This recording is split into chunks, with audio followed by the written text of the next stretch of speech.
Welcome to M J shakes English academy. विद्यार्थी मित्रांनो, आज आपण मोस्ट अवेटेड टॉपिक म्हणजे तुमचा आवडता टॉपिक टेन्स सुरुवात करणार आहोत. तर विद्यार्थी मित्रांनो, बहुतेक विद्यार्थी मित्रांचे मला मेसेज होते की सर अगोदर टेन्स, व्हॉइस आणि डायरेक्ट इनडायरेक्ट घ्या. तर विद्यार्थी मित्रांनो, तुमच्या विनंतीला मान देऊन त्यापैकी पहिला टॉपिक आपण टेन्स घेणार आहोत. सुरुवातीचं एक तासाचं लेक्चर असेल त्यामध्ये मी टेन्सचं संपूर्ण बेसिक्स सांगणार आहे. नंतर परीक्षेत त्या टेन्सवर कसे प्रश्न विचारले जातात या नियमानुसार ते चॅप्टर आपण घेणार आहोत. तर बघूयात अगोदर टेन्सचं बेसिक आपण बघूयात. सगळ्यात आधी तुम्हाला टेन्स ओळखता यायला पाहिजे, म्हणजे कोणत्या टेन्समध्ये कोणते सहाय्यकारी क्रियापद येतात, कोणतं क्रियापदाचं रूप येतं, बरोबर आहे. ह्या सगळ्या गोष्टी तुम्हाला माहीत व्हायला पाहिजे. त्यासाठी अगोदर आपण टेन्सचा एक बेसिक चार्ट बघूयात. मग टेन्सचा बेसिक चार्ट बघा. आता सगळ्यात आधी आपण बघूयात टेन्सचे मुख्य प्रकार किती आहेत? 3 आहेत. एक प्रेझेंट टेन्स, आपण त्याला मराठीत वर्तमान काळ म्हणतो. डन. नंतर दुसरा आहे पास्ट टेन्स, त्याला आपण भूतकाळ म्हणतो. आणि तिसरा आहे फ्युचर टेन्स म्हणजे भविष्यकाळ, त्याला आपण भविष्यकाळ म्हणतो. हे काळाचे 3 मुख्य प्रकार आहेत, बरोबर. हे काळाचे 3 मुख्य प्रकार आहेत. आता सगळ्यात महत्त्वाची गोष्ट काय, या प्रत्येक काळाचे 4 उपप्रकार पडतात. 4 उपप्रकार पडतात. कोणते कोणते? सिंपल म्हणजे साधा काळ, कंटिन्युअस म्हणजेच चालू काळ, चालू किंवा त्याला अपूर्ण काळ असे म्हणतात. परफेक्ट म्हणजे पूर्ण काळ, आणि परफेक्ट कंटिन्युअस म्हणजेच त्याला आपण म्हणतो चालू पूर्ण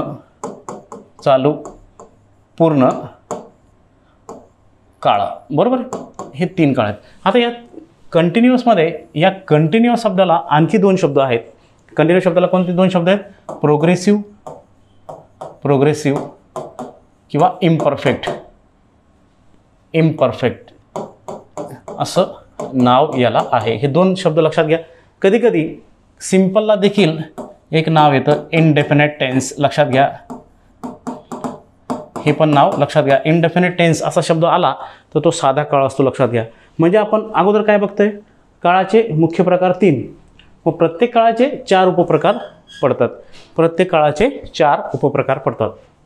आता अगोदर आपण काय बघणार आहोत? प्रेझेंट टेन्स बघणार आहोत. काय बघणार आहोत? प्रेझेंट टेन्स बघणार आहोत. आता प्रेझेंट टेन्समध्ये आपण अगोदर सिंपल प्रेझेंट टेन्स बघणार आहोत. काय बघणार आहोत? सिंपल प्रेझेंट टेन्स बघणार आहोत. तर यामध्ये बघा, सिंपल प्रेझेंट टेन्सचा फॉर्म्युला काय? सब्जेक्ट म्हणजे काय? कर्ता. V1 म्हणजे काय? V1ला आपण काय म्हणतो? V1 म्हणजे काय? क्रियापदाचं पहिलं रूप. V म्हणजे व्हर्ब, 1 म्हणजे क्रियापदचं पहिलं रूप. आता मी तुम्हाला सांगितलंय की बघा, आता लक्षात घ्या, V1, V2, V3, V4, V5. आता लक्षात घ्या, V1 कोणाला म्हणायचं? समजा मी इथे लिहिलं गो, हा काय? क्रियापदचं पहिलं रूप. हे काय आहे? क्रियापदाचं पहिलं रूप. यामध्ये मी तुम्हाला, म्हणजे तुम्हाला जर टेन्स येत नसतील तर विद्यार्थी मित्रांनो, हे लेक्चर बघितल्यानंतर कोणत्याही विद्यार्थ्याला टेन्स येईल, टेन्सचा फॉर्म्युला येईल, त्याला काळ ओळखता येईल हे काळ कोणता आहे तो. डन. आता बघा, गो क्रियापदाचे पहिले रूप. डन. आता तुम्ही लक्षात घ्या. आता दुसरं रूप काय येईल? वेंट येईल. हे काय होईल? क्रियापदाचं दुसरं रूप. गॉन हे काय? क्रियापदाचं तिसरं रूप. गोईंग हे काय? क्रियापदाचं चौथं रूप. आणि गोज म्हणजे जेव्हा क्रियापदाला SES प्रत्यय लागतो ते क्रियापदाचं काय असतं? 5वं रूप असतं. म्हणजे अगोदर तुम्हाला हे क्लिअर करायचं आहे की V1 काय असतो, V2 काय असतो, V3 काय असतो, V4 काय असतो, V5 काय असतं. हे जर तुम्हाला व्यवस्थित कळलं तरच पुढचं तुम्हाला कळेल. जर हे तुम्हाला व्यवस्थित कळलं नाही तर तुम्हाला टेन्स कळणार नाही. आणि सगळ्यात महत्त्वाची गोष्ट, जे सहाय्यकारी क्रियापद आहेत कोणती? Am, is, are, was, were, have, has, हे सहाय्यकारी क्रियापद आहे. आणखी आपण डू, डज, डीड. आता यांचाही रोल समजून घ्यावा लागेल, बरोबर आहे. सगळ्यात महत्त्वाची गोष्ट काय? Am, is, are, was, were कुठे असतात? हॅव, हॅज, हॅड कुठे असतात? डू, डज, डीड कुठे असतात? आता एक सगळ्यात महत्त्वाची गोष्ट इन शॉर्ट तुम्हाला सांगतो, लक्षात घ्या. हे समजून घेण्याचं कारण काय हे तुम्हाला कळलं. V1, V2, V3, बरोबर आहे. गो म्हणजे पहिलं रूप आलं, वेंट दुसरं रूप आलं, गॉन तिसरं रूप आलं, गोईंग चौथं रूप आलं. म्हणजे ज्याला ING प्रत्यय लागतो ते चौथं रूप असतं. काही काही लोक V1 + ING असं लिहितात. हेच इक्वल टू काय असतं? V4. लक्षात घ्या. डन. काही लोक त्याला प्रेझेंट पार्टिसिपल म्हणतात, ते पण बरोबर आहे. बरोबर आहे, जसं गॉन असतो. बरोबर आहे. काही लोक याला V3 म्हणतात, काही लोक याला पास्ट पार्टिसिपल देखील म्हणतात. लक्षात घ्या, सारखा अर्थ आहे. डन. लक्षात आलं. म्हणजे हे अगोदर समजणं महत्त्वाचं आहे. जर मी तुम्हाला म्हटलं एक क्रियापद घेतलं प्ले, हे V1 आहे. V1 याचा V2 काय येईल? प्लेड. बरोबर. याचा V3 काय येईल? प्लेड. बरोबर. याचा V4 काय येईल? प्लेइंग. प्लेइंग. आणि याचा V5 काय येईल? प्लेज. आता लक्षात घ्या, आता कुठे काय वापरलं जातं हा भाग महत्त्वाचा आहे. बरोबर आहे. मग यांच्यानंतर कोणती करते येतात? प्ले वापरलं जाईल, प्लेड कुठे वापरला जाईल, प्लेड कुठे वापरला जाईल, प्लेइंग म्हणजे ING फॉर्म कुठे वापरला जाईल, प्लेस कुठे वापरला जाईल. एवढं प्रायमरी लक्षात आलं. आता सगळ्यात महत्त्वाची ही गोष्ट आहे की आता एक गोष्ट लक्षात घ्या, एम इज आर नेहमी कुठे येतात? V4 म्हणजे क्रिया ING सोबत येतात. लक्षात घ्या. डन. एम इज आर यांच्यानंतर काय यायला पाहिजे? INGच यायला पाहिजे चालू काळात. दुसरं, एम इज आर नंतर कधीही V2 किंवा V3 किंवा V5 येत नाही. हे महत्त्वाचं लक्षात घ्या. अगोदर येत नाही. आलं? येत नाही. आता तिसरं, एम इज आर जर वाक्यात मुख्य क्रियापद असतील तर यांच्यानंतर नाऊन किंवा ॲडजेक्टिव्ह येऊ शकतो. म्हणजे कसं? I am a teacher. लक्षात आलं? अ टीचर हा नाऊन आला. बरोबर आहे. आता ही इज ब्रेव. ब्रेववाला ॲडजेक्टिव्ह लक्षात घ्या. म्हणजे अशी रचना येऊ शकते. चालू काळात जर वापरायचा असेल तर त्याच्यानंतर काय येईल? V4 म्हणजे INGच येणार. M is R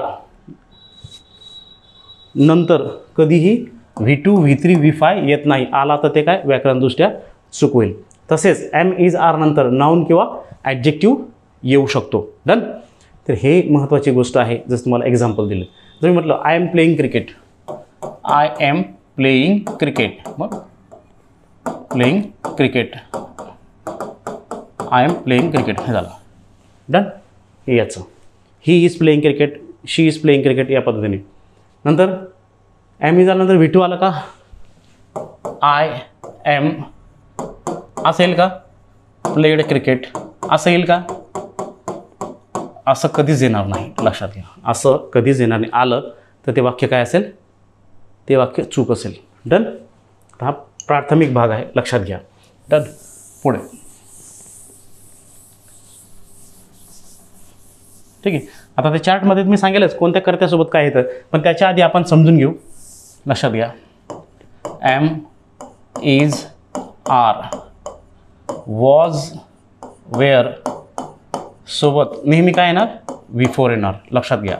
done. Done. Have has had सोबत नेहमी काय येणार? V3 येणार. लक्षात घ्या. ठीक आहे. तिसरं, हॅव बीन हॅज बीन सोबत नेहमी काय येणार? V4 येणार. लक्षात आलं? चौथं, डू डज डीड सोबत नेहमी काय येणार? V1च येणार. नेहमी काय येणार? V1च येणार. हे फिक्स क्रायटेरिया लक्षात ठेवा. हा परीक्षेत विचारण्याचा भाग असतो. तो बेसिकचा देखील भाग आहे. म्हणजे कोणानंतर काय क्रियापद येतो त्याला मराठीत काय म्हणतात ते सगळं आपण बघणार आहोत. अगोदर येथे माइंड क्लिअर करणं खूप महत्त्वाचं आहे. डन. पुढे पाचवं. ठीक आहे. जेव्हा डीड हॅड मुख्य क्रियापद म्हणून सिंपल पास्टमध्ये येतात, सिंपल पास्टमध्ये येतात. लक्षात घ्या. तर ते काय असतात? ते V2 असतात. काय असतात? V2 असतात. झालं. पुढे सहावा प्रकार, am is are have has, do, does जर वाक्यात एकटे आलेत तर त्यांचा काळ सिंपल प्रेझेंट टेन्स असतो. सिंपल प्रेझेंट टेन्स असतो. काय असतो? सिंपल प्रेझेंट टेन्स असतो. लक्षात घ्या. काय असतो? सिंपल प्रेझेंट टेन्स असतो. या सगळ्या गोष्टी लक्षात घ्या. डन. ठीक आहे. मग हे लक्षात आलं? हे लक्षात आलं का? Am, is, are, was, were. ठीक आहे. नंतर हे. आणि जर तुम्हाला असं विचारलं वॉज, वेअर, डीड, हॅड जर वाक्यात एकटे आले तर तो काळ सिंपल पास्ट टेन्स असतो. काय असतो? सिंपल पास्ट टेन्स असतो. लक्षात घ्या. हा झाला बेसिक पार्ट. हा काय झाला?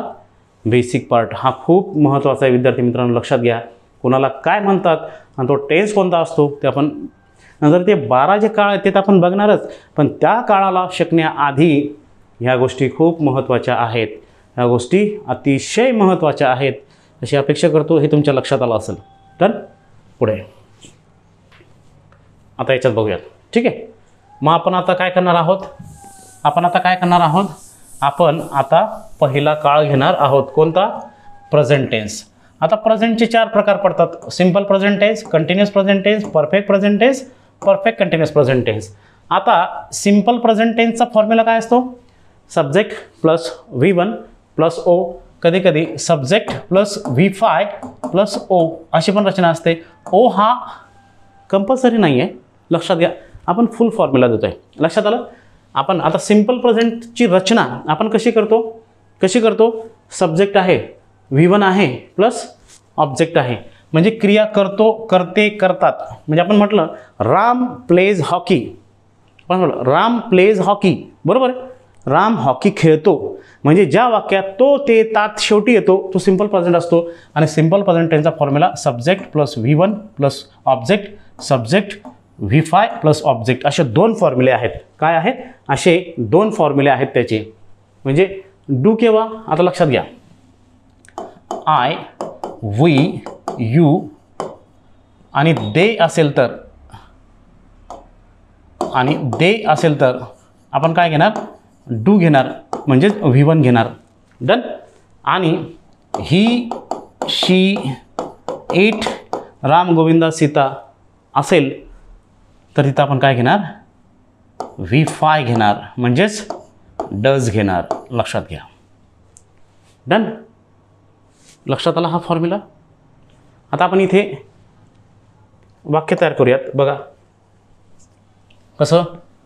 I play hockey. Me hockey खेळतो. आता हे जे आहेत आय, वी, यू आणि दे ही जी सर्व नामं आहेत यांच्यासाठी कोणतं क्रियापद येणार? प्लेच येणार. काय येणार? प्लेच येणार. म्हणजे जर असं असेल किंवा Ram and Govinda, Ram and Govinda, Ram and Govinda,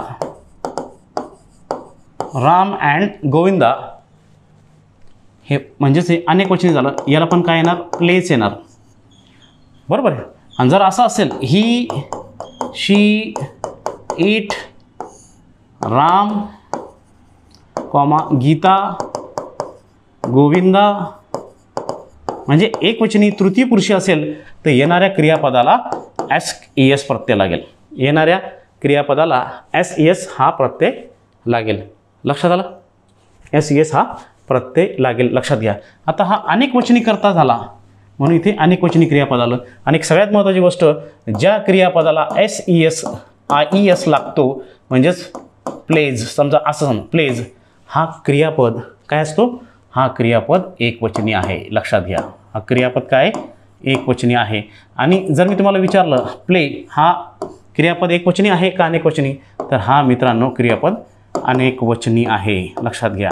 आता मुलं काय करतात? नाऊन आणि व्हर्ब मध्ये सारखंच गृहीत धरतात. जर मी तुम्हाला विचारलं आता बॉय हा नाऊन आहे, प्ले हा व्हर्ब आहे, बॉय एकवचनी, बॉय एकवचनी, बॉईज आता इथे यस लागलाय हा अनेकवचनी झाला. पण फरक काय आहे? हा नाऊन आहे, हा वर्ब आहे. वर्बला S E S I S प्रत्यय लागला तर तो एकवचनी असतो. या उलट नाऊनला एस प्रत्यय लागला, आय एस प्रत्यय लागला तर तो अनेकवचनी असतो. हा उलटा प्रकार लक्षात ठेवा. मग ही वाक्य तुम्हाला सांगितलं मी, जसं आय प्ले हॉकी, जिथे जर विचारलं Ram plays hockey, Ram plays hockey असं आहे ना. Gita plays hockey, Ramesh plays hockey.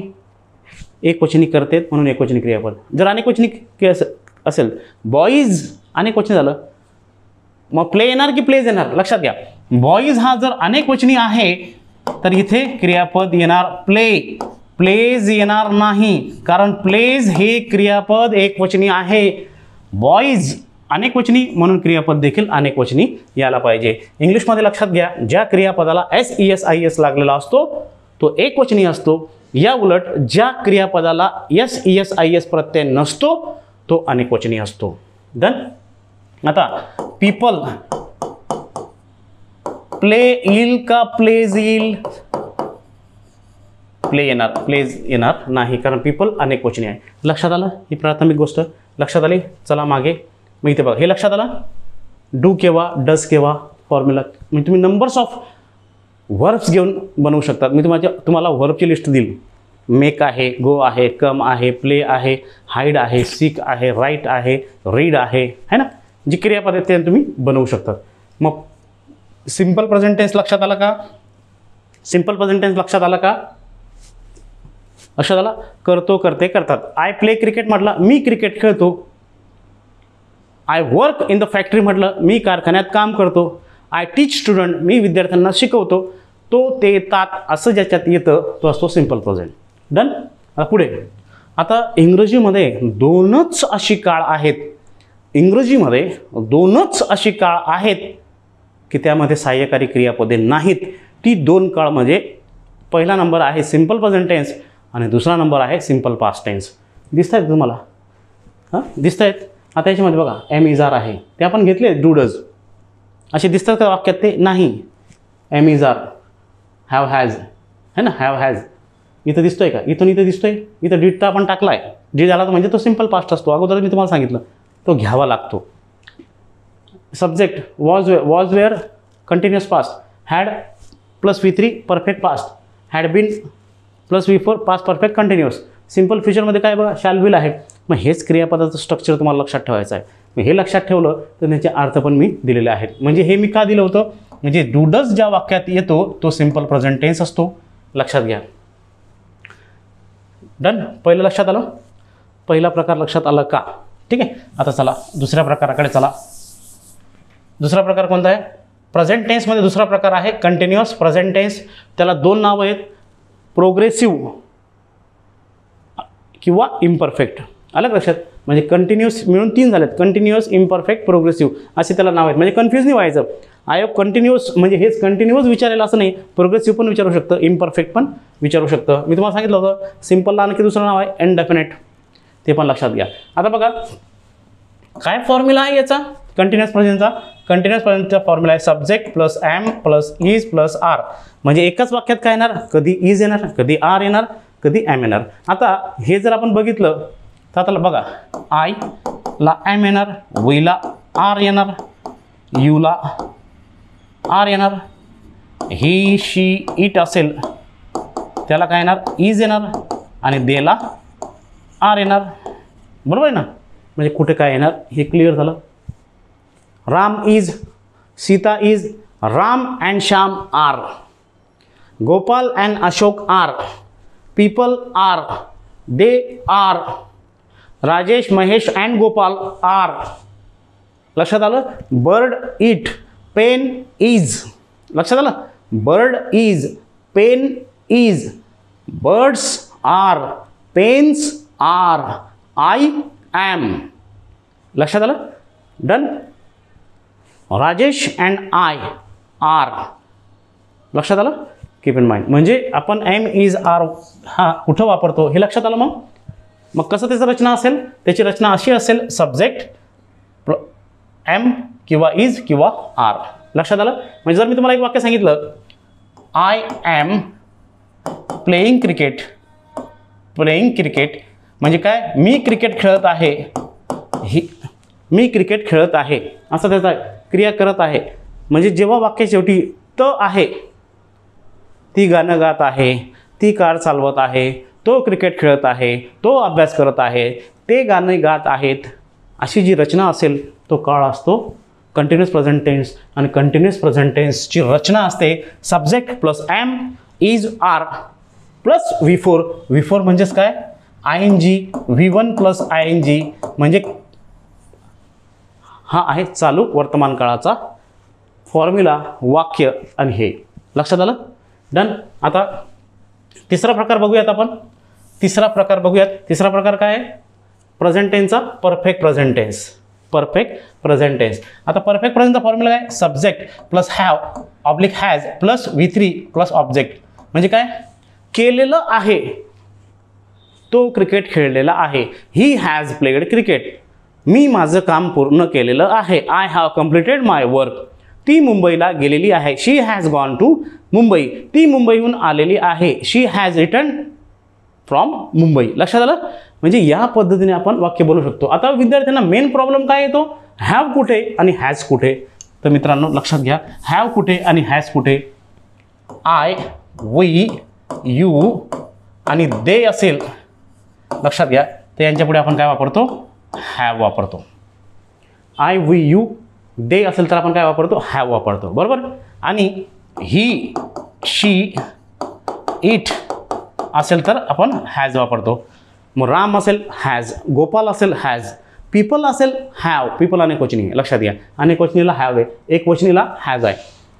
Govinda has, pen has, pencil has, blackboard has, digital board has, light has, camera has, mobile has. लक्षात आलं. People have, Ram and Shyam have, my neighbours have. लक्षात आलं. म्हणजे have कुठे, has कुठे. म्हणजे I have completed my work. I have, we have, you have, he has, she has, it has, they have. लक्षात आलं. डन. वाक्य बघूयात. नंतर आपण वाक्य सोडवणार आहेत. एक चार्ट मी एम्प्टी दिला आहे तुम्हाला. डन. मग हे लक्षात आलं. मग याच्यात काय म्हणतो आपण, मी त्याला मदत केलेली आहे. आय हॅव हेल्प्ड हिम. त्याने मला मदत केलेली आहे. He has helped me. लक्षात घ्या, मी त्याला मदत केलेली आहे. आय हॅव हेल्प्ड हिम. त्याने मला मदत केलेली आहे. He has helped me. लक्षात आलं. म्हणजे याच्यात काय फॉर्म्युला आहे, सब्जेक्ट आहे, हॅव आहे, सब्जेक्ट आहे, हॅव ऑब्लिक हॅज आहे, प्लस याच्यात V3 आहे. मी ऑलरेडीच तुम्हाला सांगितलं होतं. बघा कुठे तो फॉर्म्युला आहे, हे बघा. हॅव हॅज हॅड नंतर जर V3 असेल तर तो परफेक्ट टेन्स असतो. लक्षात घ्या, कोणता टेन्स असतो, परफेक्ट टेन्स असतो. इथे हॅडसुद्धा मी घेतलेला आहे. हॅड परफेक्ट पास्टमध्ये असतो. लक्षात काय. मागे येऊ आपण पुढे. मग हे लक्षात आलं. आता पुढे, आता याच्यात बघा, याच्यातला चौथा प्रकार आहे. कोणता प्रकार आहे, प्रेझेंट टेन्समधला चौथा प्रकार आहे perfect continuous present. Perfect continuous present. आता परफेक्ट कंटिन्युअस प्रेझेंटची रचना कशी बघा. सब्जेक्ट आहे, यामध्ये हॅव बीन आहे, हॅज बीन आहे, प्लस V4 आहे, प्लस ऑब्जेक्ट आहे. म्हणजे याचा अर्थ क्रिया आधीपासून करत आलेला आहे. म्हणजे अर्धी क्रिया चालू आहे, अर्धी क्रिया पूर्ण आहे. म्हणजे मी सकाळपासून क्रिकेट खेळत आलेलो आहे. I have been playing cricket since morning. I have been playing cricket since morning. He has been studying since morning. They have been living in Pune since 2007. I have been working in the garden for 3 hours. या सगळ्या गोष्टी आपण बघू. अहो तुम्हाला कळायला पाहिजे have bin कुठे, हॅज बीन कुठे. जर तुम्हाला कळलं हॅव कुठे वापरतात, हॅज कुठे वापरतात, मी इथे अडचण नाही यायला पाहिजे. हॅव बीन आणि हॅज बीन एक वचनी असेल तर हॅज बीन, अनेक वचनी असेल तर हॅव बीन. अपवाद हॅव, आय हॅव. लक्षात घ्या. मग याच्यात कसं, क्रिया आधीपासून करत आलेला आहे. मी सकाळपासून अभ्यास करत आलेलो आहे. म्हणजे अर्धा अभ्यास पूर्ण झालेला, अर्धा अजून बाकी आहे, असा त्याचा अर्थ असतो. मग लक्षात आला, हे लक्षात आला याचा फॉर्म्युला. डन. हा झाला प्रेझेंट टेन्स. प्रेझेंट टेन्स कसं लक्षात ठेवायचं त्यासाठी मी एक चार्ट केलेला आहे, अगोदर हे समजून घ्या. डन. आता बघा मग पास्ट टेन्स.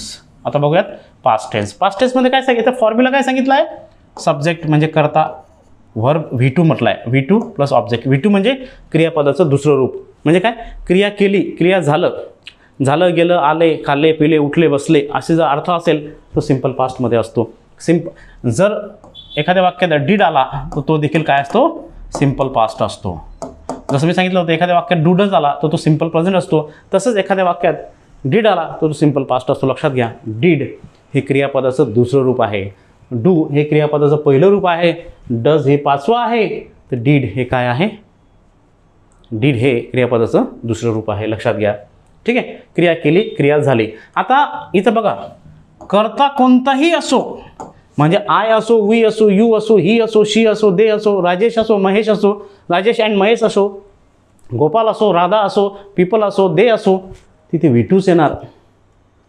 काय येणार, V2च येणार.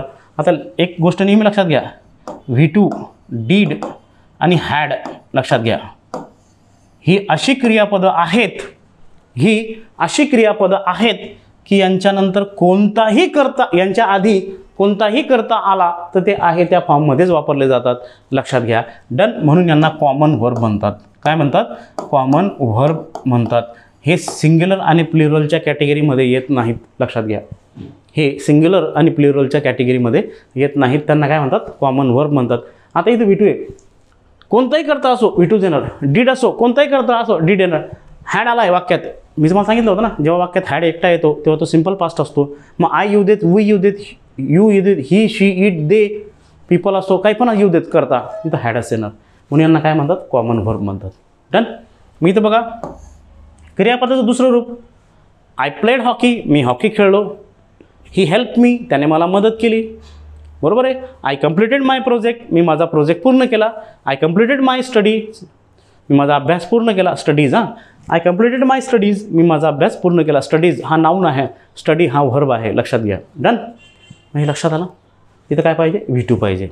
पुढे चला, सिम्पल पास्ट झाला आपला. लक्षात घ्या. आता कंटिन्युअस पास्ट, जसं इथे ॲमिजार होतं, इथे काय होतं, ॲमिजार होतं, इथे फक्त वॉज वेअर आहे, बाकीचं काही चेंज करायचं नाही. फ्युचरमध्ये इथे काय असेल, फ्युचरमध्ये विल बी, शाल बी असेल. आणखी मी तुम्हाला वेगळ्या पद्धतीने देखील समजून सांगणार आहे. ठीक आहे. डन. आता कंटिन्युअस पास्ट बघा, कंटिन्युअस पास्टमध्ये काय आहे, लक्षात घ्या. कंटिन्युअस पास्टमध्ये काय, सब्जेक्ट आहे म्हणजे करता आहे, वॉज वेअर आहे, प्लस V4 आहे, प्लस ऑब्जेक्ट आहे. तुम्हाला हा प्रश्न पडला असेल, वॉज कुठे आणि वेअर कुठे. लक्षात घ्या मित्रांनो, जिथे एक वचन असेल तिथं वॉज, जिथे अनेक वचन असेल तिथं वेअर. डन. आता बघा, I, we, I, he, she, it असेल तर यांना आपण काय घेणार, वॉज घेणार. म्हणजे I was, he was, she was, it was, Ram was, Gopal was. लक्षात. Pen was, bird was, pencil was. Done. Were कुठे घेणार, वी, यू, दे साठी आपण काय घेणार, वेअर घेणार. Done. We were, you were, they were, Rajesh and Gopal were, they were, people were, the poor were. The poor म्हणजे एखाद्या ॲडजेक्टिव्हला द आर्टिकल लागला तर तो अनेक वचनी नाऊन होतो. काय मग लक्षात आलं, वॉज कुठे, वेअर कुठे. मग याच्यात आपल्याला काय वापरायचं आहे, ING फॉर्म वापरायचं आहे, क्रियापदाचं चौथं रूप आपल्याला वापरायचं आहे. मग यामध्ये बघा, राजेश वॉज स्टडिंग, राजेश अभ्यास करत होता. I was playing hockey, me hockey खेळत होतो.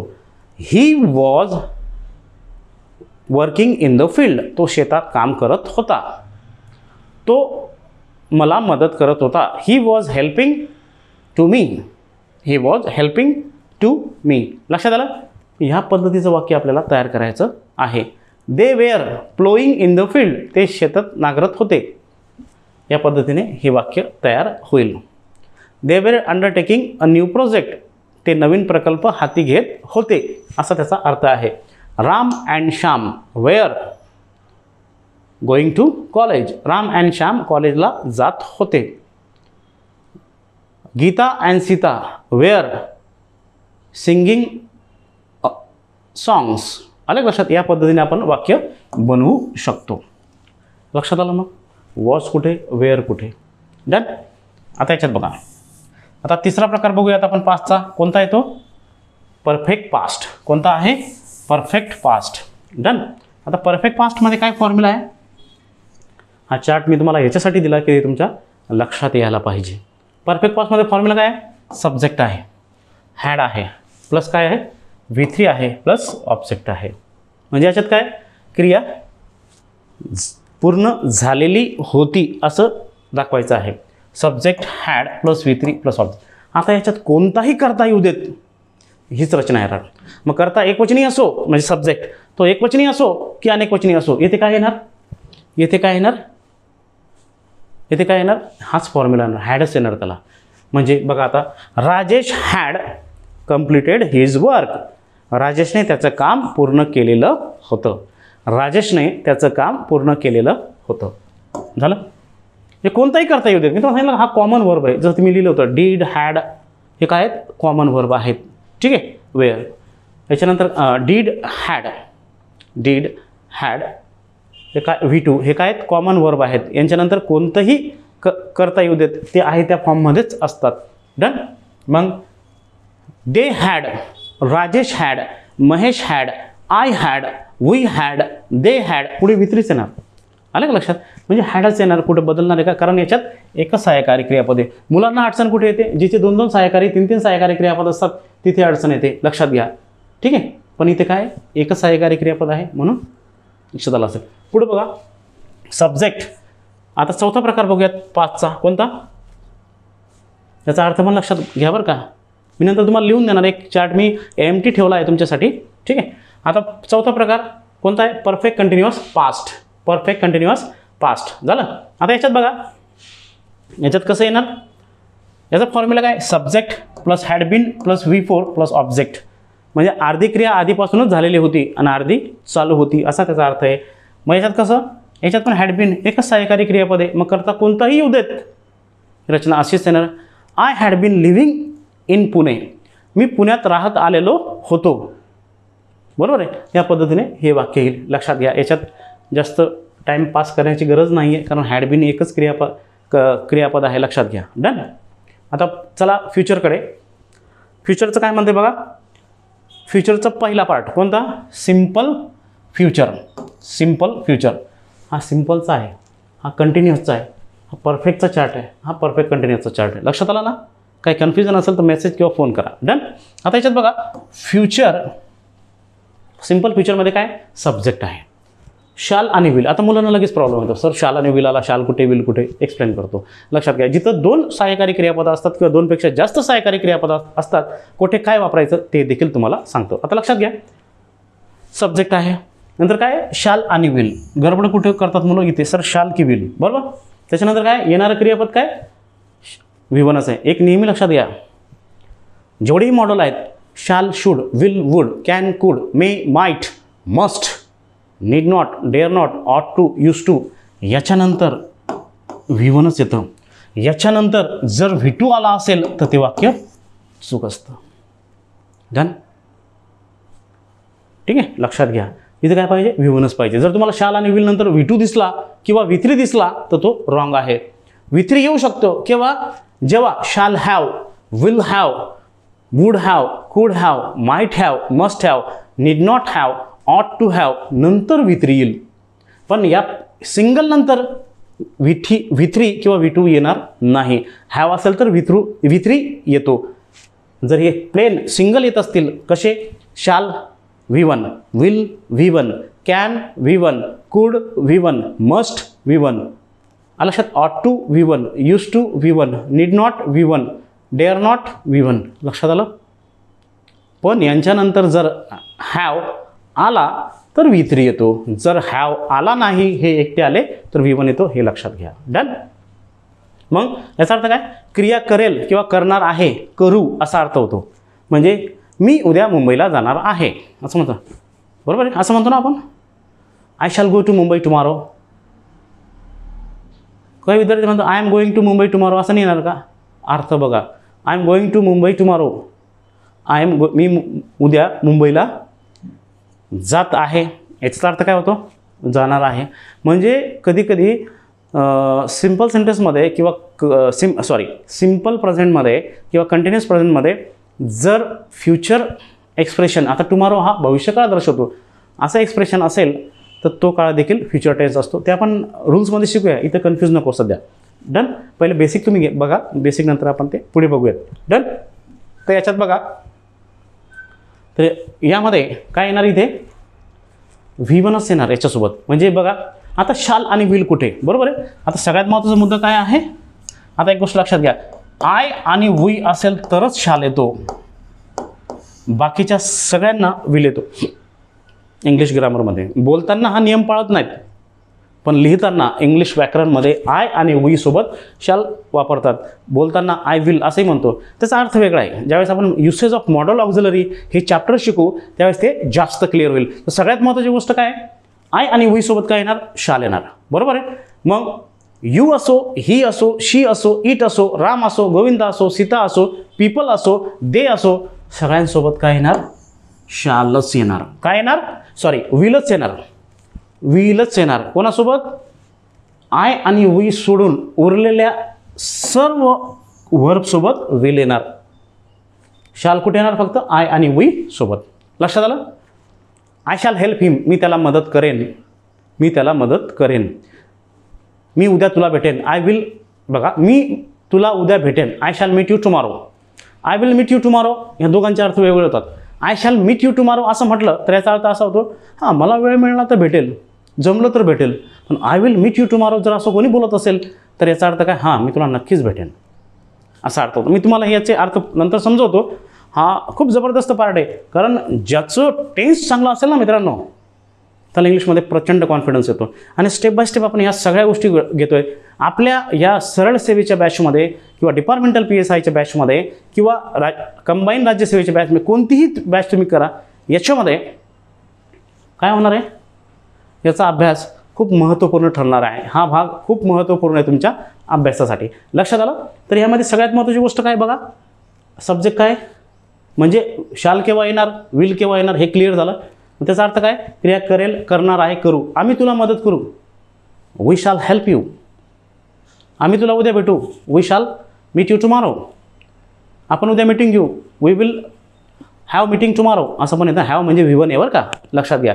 वाक्यात हॅव सुद्धा V1 म्हणून वापरतो. हा ॲडिशनल पार्ट आहे. पुढे म्हणजे ज्यावेळेस तुम्हाला रूल म्हणून शिकवेल त्यावेळेस खूप अशा गोष्टी क्लिअर होणार आहेत. तर मित्रांनो कळलं तुम्हाला. आय शॅल प्ले क्रिकेट, मी क्रिकेट खेळेन, मी क्रिकेट खेळेन. Rajesh will write a letter to me, Rajesh मला पत्र लिहिणार आहे असा त्याचा अर्थ आहे. मग लक्षात आलं कुठे काय येणार ते. डन. हा पहिला प्रकार झाला सिम्पल फ्युचरचा. दुसरा प्रकार बघूयात आपण, कंटिन्युअस फ्युचर. बरोबर आहे, फ्युचरचा दुसरा प्रकार. आता हे तुम्हाला माहीत झालं, शाल कुठे, विल कुठे, बरोबर आहे. मग याच्यात वेळ घालवण्यात अर्थ नाही आहे. फक्त इथे काय येणार आहे, शाल आणि विल सोबत काय येणार आहे, एक्स्ट्रा बी येणार आहे चालू काळात. म्हणजे subject shall be oblique will be plus V4 plus object अशी जी रचना असेल तो असतो कंटिन्युअस फ्युचर. कंटिन्युअस फ्युचरमध्ये एक नेहमी लक्षात घ्या की क्रिया ही भविष्यकाळात चालू असते, बरोबर आहे. म्हणजे क्रिया करत असेल, तो आता गणित सोडवत असेल, बरोबर आहे की नाही. ही विल बी प्लेइंग क्रिकेट, तो क्रिकेट खेळत असेल. He will be solving maths examples, तो गणिताचे उदाहरणं सोडवत असेल या पद्धतीने. मग बघा क्रिया करत असेल, एखादी गोष्ट करत असेल असा उल्लेख दर्शवण्यासाठी आपण ते वापरतो. म्हणजे डिटेलमध्ये आपण बघणार आहेत सगळं, लक्षात आलं. पण फॉर्म्युला काय इथे, subject shall be oblique will be plus V4 plus object. Done. I will be meeting him day after tomorrow असं आपण म्हणतो, लक्षात घ्या. मग लक्षात आलं ते. आता पुढे बघा, इथे काय, subject shall have will have plus V3. आता तुम्हाला माहिती आहे शाल कुठे वापरायचा, विल कुठे वापरायचा. याच्यात ॲडिशनल काय, जसं बघा परफेक्ट प्रेझेंटमध्ये काय होतं, हॅव हॅज. परफेक्ट पास्टमध्ये काय होतं, हॅड. परफेक्ट फ्युचरमध्ये काय, शॅल हॅव विल हॅव. ते कसं लक्षात ठेवायचं मी तुम्हाला जे ट्रिक सांगतो पुढच्या बॉक्स जो एम्प्टी ठेवला आहे ना त्याच्यासाठी. मग क्या क्रिया पूर्ण केलेलं असेल असा त्याचा अर्थ आहे. I shall have solved my examples, I shall have solved my sums. मी माझी उदाहरणं सोडवलेली असतील असा त्याचा अर्थ आहे. तो मुंबईला गेलेला असेल, he will have gone to Mumbai. त्याने काम संपवलेलं असेल, he will have finished his work किंवा he will have completed his work. लक्षात आलं. या पद्धतीने आपण ते टेन्स वापरू शकतो. डन. आणि याच्यातला शेवटचा प्रकार आहे कोणता, सब्जेक्ट म्हणजे कोणता प्रकार आहे शेवटचा? Perfect continuous. डन. आता इथं बघा subject shall have been, will have been. बघा सुरुवातीला शॅल आणि विल कसं व्हर्ब एक्सपांड होत गेलीत बघा. शॅल विल एकटे आलेत, पुढे शॅल बी विल बी आलं, इथे इथं काय आलं? शॅल हॅव विल हॅव आलं, इथं काय आलं? Shall have been will have been. लक्षात आलं? म्हणजे याचा अर्थ काय? क्रिया आधीपासून काय असेल? करत आलेला असेल. डन. मग यामध्ये कसं आहे? ही विल हॅव बीन की he will have been living there. He will have been living there. She will have been studying there. I shall have been going there. या पद्धतीचं वाक्य. अर्थ काय येणार? करत आलेला असेल. बघा बघा इथं लक्षात द्या. बघा करत आलेला आहे, करत आलेला होता, करत आलेला असेल. ते कसं लक्षात ठेवायचं मी तुम्हाला सांगतो. आता याच्यावर एक नजर मारूयात आपण सगळ्यांवर. बघा कसं. आता जर मी तुम्हाला एक फॉर्म्युला सांगितला तर एका फॉर्म्युल्यात तुमच्या सगळ्या लक्षात घेईल. आता इथं बघा करतो, करते, करतात, केलं, करेलं. मग करतो, करते, करतात, simple present, simple past, simple future. एकाच लाईनमध्ये असंही लक्षात ठेवू शकतो आपण, असंही लक्षात ठेवू शकतो. डन. पुढे कंटिन्युअस बघा. करत आहे, एम इज आर येते. पास्टमध्ये काय? करत होता, वॉज वेअर प्लस इथं एम इज आर आहे, फक्त एम इज आरच्या ठिकाणी काय आलं? वॉज वेअर आलं, करत होता. आता इथे बघा फ्युचरमध्ये काय? शॅल बी विल बी आहे, करत आलेला असेल. काय? करत आहे, करत होता, करत असेल, सॉरी करत असेल फ्युचरमध्ये. आता perfect present, perfect tense, perfect present केलेलं आहे, परफेक्ट पास्ट केलेलं होतं, परफेक्ट फ्युचर केलेलं असेल, असेन. आता परफेक्ट कंटिन्युअस प्रेझेंट क्रिया करत आलेला आहे, करत आलेला आहे, करत आलेला होता, करत आलेला असेन. या पद्धतीने लक्षात ठेवायचे. फॉर्म्युले तुम्हाला माहीत पडलेत. आता आपण पुढे जाऊयात. ठीक आहे. इथे तुम्हाला एक एमटी दिलेला आहे मी, बरोबर. आता तुम्हाला काय लक्षात ठेवायचं आहे? लक्षात घ्या. एक सिंपल फॉर्म्युला सांगतो. मराठीत अर्थ काय झाला? करतो, करते, करतात. डन. आता इथे कोणतं घ्यायचं? Do, does. बरोबर आहे. एकच क्रियापदांवरून सगळे टेन्स लक्षात ठेवायचे. डू, डज, करतो, करतात. बरोबर आहे. V1 आणि हा झाला V1 आणि हा झाला V5. हेच फॉर्म्युला आहे त्याचा. सब्जेक्ट आहे त्याच्यात, V1 आहे किंवा V5 आहे प्लस ऑब्जेक्ट आहे. लक्षात घ्यायचं. आता कंटिन्युअसमध्ये काय आहे? करत आहे. बरोबर आहे. आता इथे काय लक्षात ठेवायचं आहे? Am, is, are, doing. Am, is, are, doing. करता गृहीत धरला आहे आपण. करता आणि कर्म आपण गृहीत धरलेला आहे. हे लक्षात ठेवण्यासाठी तुमच्या मित्रांनो. डन. आता परफेक्ट प्रेझेंट केलेलं आहे, केलेलं आहे. डन. मग इथं काय येईल?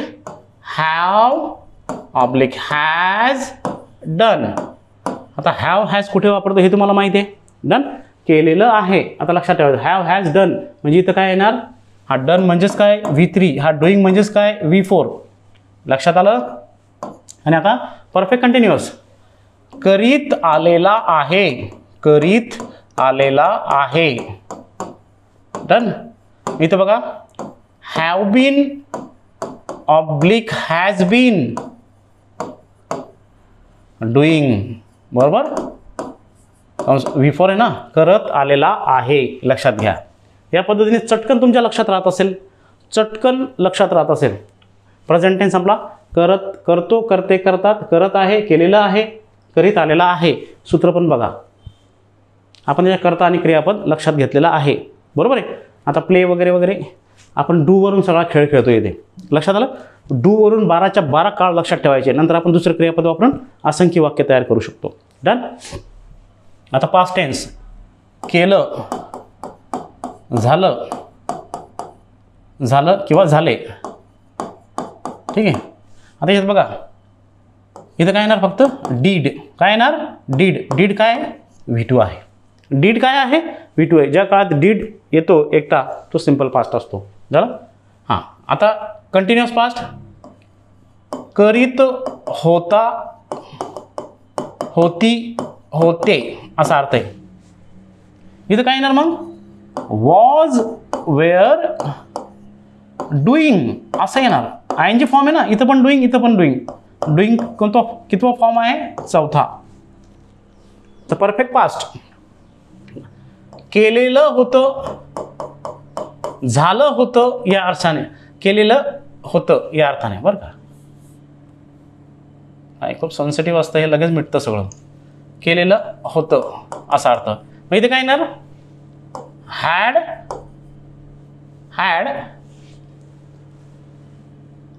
डन. Had done. आता इथं जो डन आहे तो कितवा आहे? क्रियापदचं तिसरं रूप. लक्षात आलं का? म्हणजे ह्या शॉर्टमध्ये तुम्हाला लक्षात ठेवेल, ह्या डूच्या ठिकाणी तुम्ही कोणतेही क्रियापद ठेवा. डूच्या ठिकाणी आपण प्ले ठेवला, V1 आला. प्लेज V5 आला. Am is are playing. Have has played. Have been has been doing. म्हणजेच तिथं have been has been playing. डीडच्या ठिकाणी क्रियापदचं दुसरं रूप घ्या, प्लेड. वॉज वेअर नंतर डुईंगचं म्हणजे प्लेचं चौथं रूप घ्या, प्लेइंग. या पद्धतीने तुम्हाला तयार करता येतं मित्रांनो, लक्षात घ्या. म्हणजे या डूच्या ठिकाणी तुम्ही वेगळं क्रियापद इन्सर्ट करून अशी हजारो वाक्य बनवू शकतात. त्यासाठी आपल्याला गरज असते क्रियापद पाठ असण्याची. डन. आता पुढे बघा, यामध्ये बघा परफेक्ट कंटिन्युअस. परफेक्ट कंटिन्युअस म्हणजे चालू पूर्ण भूतकाळ बघूयात आपण. याच्यामध्ये काय आहे? हॅड बीन आहे. सॉरी, अगोदर आपण मिनिंग घेतोय. याच्यात काय आहे? हॅड बीन आहे म्हणजे करीत आलेला होता. करीत आलेला होता. ठीक आहे, असा त्याचा अर्थ आहे. म्हणजे फॉर्म्युला काय? Had been doing. बरोबर. आता डुईंग हा काय? V4 आहे. आपण इथून म्हणू शकतो had been dancing, had been playing, had been writing, had been reading, had been playing. या पद्धतीने आपण घेऊ शकतो कोणतंही क्रियापद. हे लक्षात आलं का? हे 8 काळ लक्षात आलं. या पद्धतीने आपण इन शॉर्ट ते लक्षात ठेवू शकतो. डन. पुढे फ्युचर बघा. पहिला सिंपल फ्युचरमध्ये काय आहे? शाल ऑब्लिक विल डू. बरोबर ना. डू काय आहे? V1 आहे. म्हणजे तुमच्या लक्षात आलं असेल V1 म्हणजे शाल आणि विल एकटा आला तो V1 घेतो. लक्षात घ्या. डन. आता इथे shall be oblique will be आहे. ठीक आहे, विल बी आहे आणि त्याच्यानंतर काय आहे? V4 आहे. ठीक आहे. आता इथे आपण अगोदर मराठीत अर्थ लिहू. करेल, करणार आहे, करू असा अर्थ आहे. करीत असेन, करीत असेन. लक्षात घ्या. तुम्ही असंख्य वाक्य बनवू शकतात. शाल बी, विल बी. आता डुईंग. अगोदर इथं काय घ्यायचं आपल्याला? डुईंग घ्यायचं आहे.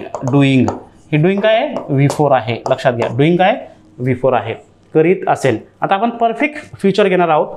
केलेलं असेल, झालेलं असेल असा त्याचा अर्थ आहे. ठीक आहे. मग याच्यामध्ये शाल हॅव, विल हॅव डन. बरोबर आहे. मग हा डन काय आहे? V3 आहे. लक्षात घ्या. डन. आता पुढचं परफेक्ट फ्युचर काय आहे? करीत आलेला असेन. अगोदर मराठीत अर्थ करीत आलेला असेन, करीत आलेला असेल. बरोबर. त्याच्यानंतर फॉर्म्युला बघा. Shall have been, will have bin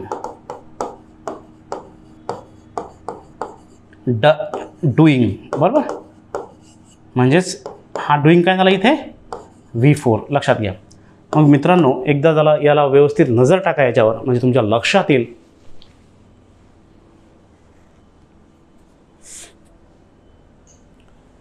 तुम्ही याचं जरा याच्यावर नजर टाका म्हणजे तुमच्या लक्षात येईल.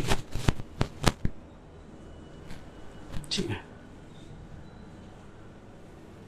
करतो, करते, करतात, करत आहे, केलेलं आहे, करीत आलेला आहे. फॉर्म्युला बघा. म्हणजे इन अ फ्लॅश ते लक्षात राहू शकतं. म्हणजे डू डज हे क्रियापद काढून तुम्ही कोणतंही क्रियापद घेऊ शकतात या फॉर्ममध्येच. पास्टमध्ये बघा. केलं, झालं, झाले. करीत होता, करीत होते, करीत होता, करीत होती, करीत होते. केलेलं होतं, झालेलं होतं, करीत आलेला होता. फ्युचर करेल, करणार आहे, करू, करीत असेल, केलेलं असेल, करीत आलेला असेल. हा चार्ट फिक्स पाठ करूनच ठेवायचा. फिक्स चार्ट हा करून ठेवायचा. तसे मी हे एमटी मी याच्यासाठी ठेवलं होतं की मला तिथं लिहिता यावं, कारण ज्यावेळेस मी लिहितो त्यावेळेस विद्यार्थ्यांना जास्त कळतं, तसं मी ते तुम्हाला भरून देईल ते करताना. डन.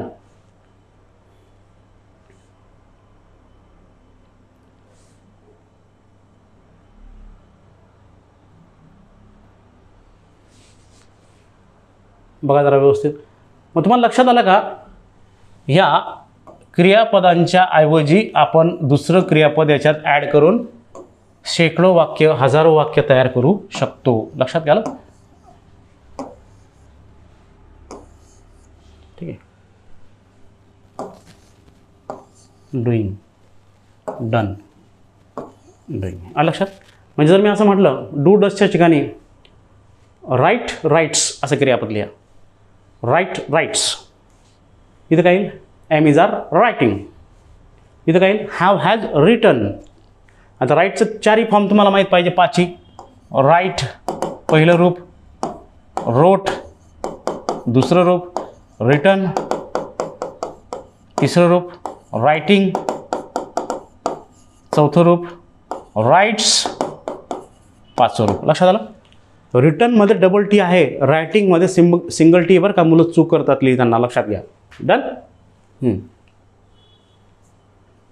म्हणजे लिहा आय राईट, ही राईट्स या पद्धतीने आपण घेऊ शकतो. डस केव्हा येणार? ही शी इट असेल, राम गोविंद सीता लक्ष्मण वगैरे असेल तेव्हाच येईल. बरोबर आहे. आता बघा इथपर्यंत आलो होतो आपण. Have been, has been, writing, wrote. इथं डीड आहे म्हणजे रोट येणार V2. इथं काय येणार? वॉज वेअर डुईंगच्या ऐवजी वॉज वेअर प्लेइंग. इथं हॅड डन आहे त्याऐवजी काय येणार? Had written. इथं हॅड बीन डुईंग आहे त्याच्याऐवजी आपण काय घ्यायचं? Had been writing. इथं सिम्पल फ्युचरमध्ये shall will write V1, shall be will be writing, shall have will have written, shall have been will have been writing. झालं. आता पुढे आपण दुसरं क्रियापद घेऊ. डू डसच्या ठिकाणी आय वर्क, ही वर्क्स या पद्धतीने. I work, he works, working. इथं काय? I am is are working. Have has worked, worked. Have been has been working. झालं. वर्कड क्रियापदचं दुसरं रूप काय? वर्कड. पहिलं सगळ्यात महत्त्वाचं त्याचं आपण परत रूप घेऊ. ठीक आहे. वर्क पहिलं रूप आहे, वर्कड दुसरं आहे, तिसरं सारखंच आहे वर्कड, चौथं आहे वर्किंग, पाचवं आहे वर्क्स. लक्षात आलं. आता याच्यात बघा पहिल्यापासूनच आपण घेऊयात. ठीक आहे. I work, he works. लक्षात आलं. I am working, he has worked, I have worked, I have been working, he has been working. आता मी सगळं वाक्य सांगतो. पुढे केलं झालं, डीडच्या ऐवजी आपण काय ना वर्क. आय वर्कड म्हणजे मी काम केलं. I was working, they were working केलेलं होतं. I had worked, I had worked येथे कोणताही करता वापरला तर हॅडच येणार.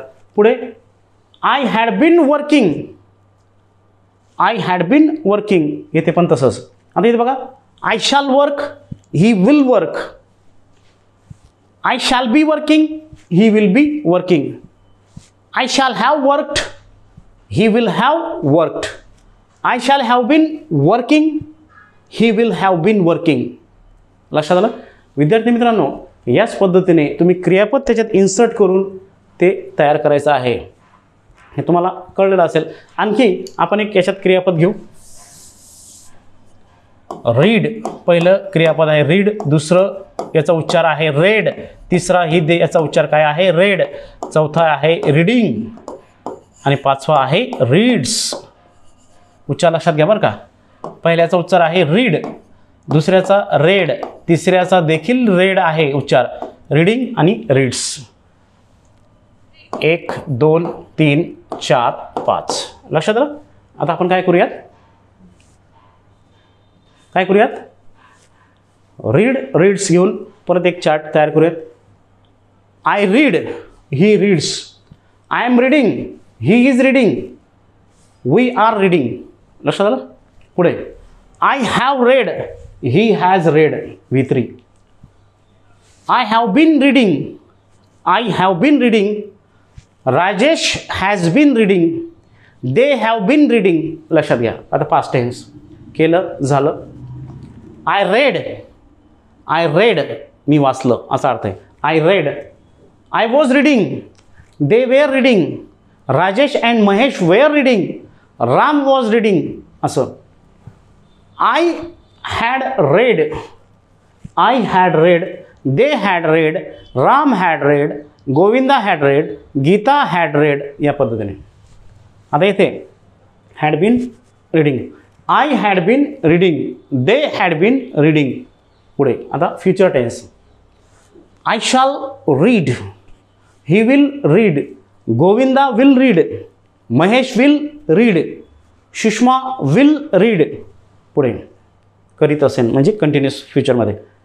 I shall be reading, he will be reading, Jyoti will be reading, Sushma will be reading, Gopal will be reading. Done. पुढे केलेले असेल shall have been, will have been. I shall have reading, sorry, I shall have read, I shall have read, he will have read, she will have read, they will have read, we shall have read. लक्षात घ्या. Done. आणि आता याचं शेवटचं बघा. I shall have been reading, they will have been reading, Rajesh will have been reading, Mahesh will have been reading, Krishna will have been reading. लक्षात आलं. विद्यार्थी मित्रांनो, या पद्धतीने जर तुम्ही केलं तर टेन्स जो बेसिक पार्ट असतो तो तुमचा इझिली कव्हर होत असतो. लक्षात आलं. तर सगळ्यात महत्त्वाची गोष्ट काय आपल्याला, सगळ्यात महत्त्वाची गोष्ट काय आहे मागे येऊयात आपण. सगळ्यात महत्त्वाची गोष्ट काय आहे आपल्याला, हा चार्ट व्यवस्थित बघा. या ठिकाणी आपण कोणतंही क्रियापद घालून ते वाक्य तयार करू शकतो. डन. लक्षात आलं. हे पण व्यवस्थित वाचा, हे खूप महत्त्वाचं आहे. लक्षात घ्या. कोणानंतर काय येतं तेही लक्षात घ्या. या चार्टवर विशेष फोकस करा. म्हणजे पहिलं जे आपलं लेक्चर होतं विद्यार्थी मित्रांनो, हे बेसिकचं लेक्चर होतं. म्हणजे टेन्स कसा समजून घ्यावा, टेन्सचे कसे अर्थ असतात, टेन्सचे फॉर्म्युले कसे असतात, ह्या गोष्टी जर तुम्हाला व्यवस्थित कळल्या तर पुढे टेन्स शिकण्यामध्ये तुम्हाला अडचण येत नाही. डन. आता सगळ्यात महत्त्वाची गोष्ट काय आहे, सगळ्यात महत्त्वाची गोष्ट काय हे समजून घेणं आणि याच्यात दुसरं क्रियापद टाकून वाक्य तयार करणं. हे जर तुम्हाला जमलं तर सगळं जमेल. तर विद्यार्थी मित्रांनो, हे लेक्चर तुम्हाला समजलं असेल अशी अपेक्षा करतो आणि हे लेक्चर संपवतो. धन्यवाद.